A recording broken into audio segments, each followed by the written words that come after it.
baby cube. Now it's, You're the boss. You can do anything you want. pies for everyone. You heard him, everyone. Pies. Pies for all. Yes.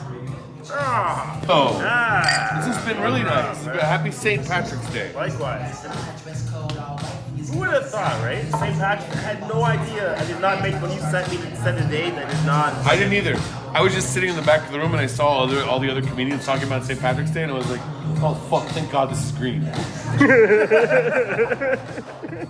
Mark Maron heard that I did an impression of him, came into the green room before a show at UCB, and was like, this was like 12 years ago, and he comes in and first thing he goes, I heard you do an impression of me. Yeah? Do it tonight. And I was like, fuck.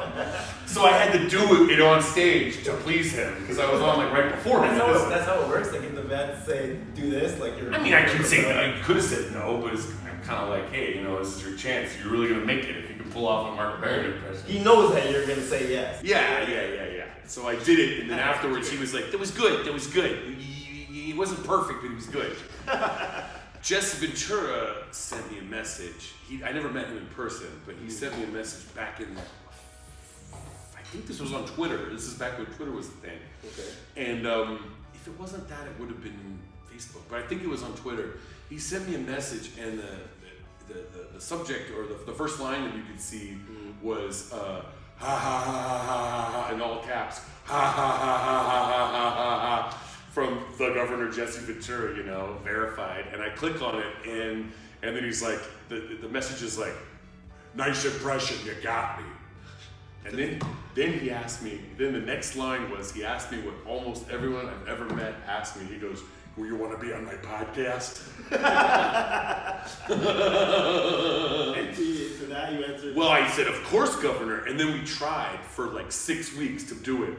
But it turns out it's hard to schedule something with Jessi Ventura, because I'd be like, what about next week? And he was like, well, I'll be off the grid then. Well, I'm off the grid. I decided to do this right after I left office. I'm gonna be way down in Mexico. I can't give you the exact coordinates. We ventured down here, way down south of the border, about 1,000 miles, and I'll be somewhere down in the Los Cabos region, but I'll be hiding underneath a surf cove.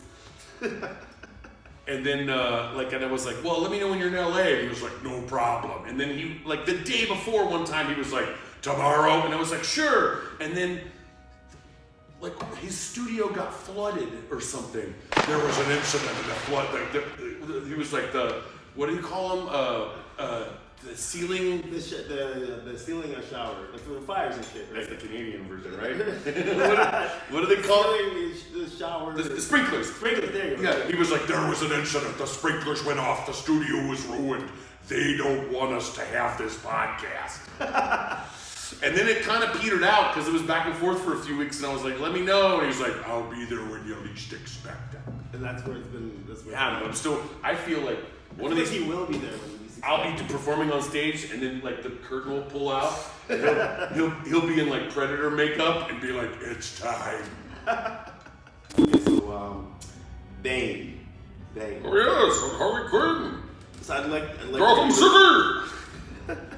Break the Batman, punish Gotham for its transgressions, and stand atop the mountain of skulls left in my way.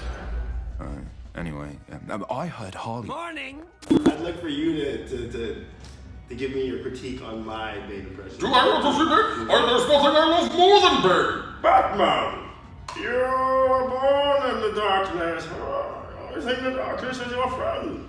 Well, I was born in it. Of course, I was born in it. What do you think? Yeah, but that's not bad. The inflection is right. You think I can... Yes! We're both obviously doing the famous Bane impression of the impression from the movie. I auditioned for 5 roles at the same time, and I was like, you guys want me to do the what's his name? Tom Hardy. I was like, you guys want me to do the Tom Hardy Bane impression? And they were like, yes! Because it was kind of written that way. And I was like, you guys want me to do the Tom Hardy Bane? And they're like, yes! And so I just did it that way. I just read it that way, and they're like, that's That's it. That's what we want. Did they assume that you were able to do that? Like on the Well, that's what was an audition. It was like they wanted to see what I would bring to each role. That's how it works. Is that was what you were thinking when you were going to the audition? I'm gonna do it Bane style. Yeah, I didn't really have any other ideas because I'm not like a comic book guy. So all Well, I there is no other interpretation. Like there was, I don't know if you saw the Clooney Batman movie. I think it's Batman and Robin. And he's a small role in that. Yeah. Yeah. Very small. There's no verbiage. Right, just kind of standing there. Like he just grunts. Yeah. So the Tom Hardy voice is the only voice that we really. I didn't know much about Bane because I'm not like a super comic book nerd. I knew the famous thing where he did the over the knee backbreaker on Batman. You know, because just the wrestling move I knew. They have really funny writing on that show. And then there'll be like in the script, I'll be like, oh, I could do, hey, how about this, guys? You know, I'll do it your way and then I'll read it another way. And a cool cartoon will let you as the actor kind of play around with that. You're such, can I ask you a question? Yes. To me, you're such, for contemporary wrestling, you're such an iconic heel. Baby Cube.